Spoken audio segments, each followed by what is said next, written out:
Hey guys, it's Rob from the PickMyPerk series. Welcome to the Hauppage Gaming Zone channel. And we are back for another Tuesday, the last Tuesday of the month of April. And I decided I was going to go through my list of indie games slash arcade games I've got on Xbox Live. And just play a couple of them just to, because you download them, you play them for a little while, then you kind of forget to go back to them. And I thought, let's dust some of these off, no pun intended, and we'll take a look at them. This one is called From Dust, and this one came out during the summer of 2011.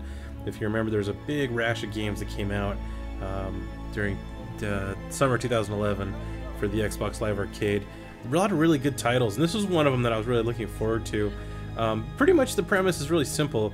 Basically, there's this tribe of people, and you are, I wouldn't say like they're God, you're more like a protector. And you're helping them grow their village and get from one point to another. And basically the mechanics are, with the left trigger you pick stuff up, and with the right trigger you let it go. And that stuff, it can be dirt, sand, water, plants, any number of things. And the goal is to help them grow their village and then get to a portal to get to another level. And it's a pretty simple formula. It seems kind of rinse and repeat.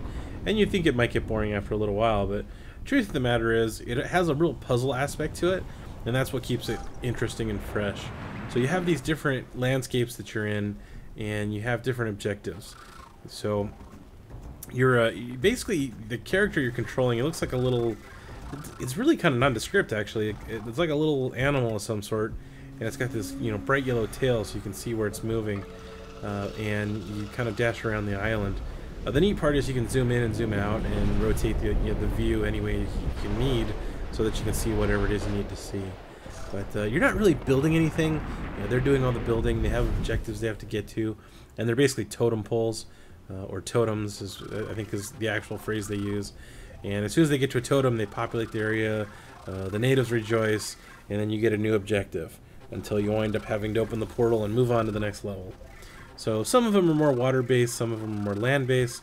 There's one where you have to manage fire and water simultaneously, and that's a challenge because you have the fire destroying the village, but if you put too much water on the map, then you could wash the whole village away, and of course washing villagers away is probably not the best way to be a good protector. So it is definitely an interesting title. The artwork is pretty unique. I like the coloring of it, I like the way it looks. You also get these little like special abilities depending on which totems you activate, and what those do is there's one where it's called Gellify Water, and basically what it does is it makes the water like solid, so you don't have to worry about big waves crashing over your village. And there's a level where you have to get across this area, and the only way you can do it is by gellifying the water. There's another one that keeps waves from coming in.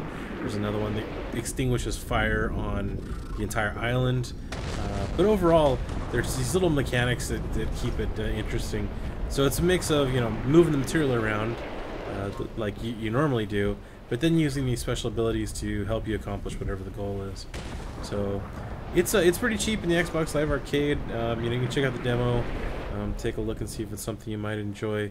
Like I said, it's almost puzzle-like, just because you have to be creative in how you come up with the solutions to keep these people alive. Some of the levels get a little more difficult with the requirements that you have, but yeah, it's a lot of fun. I played it a whole bunch during last summer when it first came out, and then I hadn't really touched it since.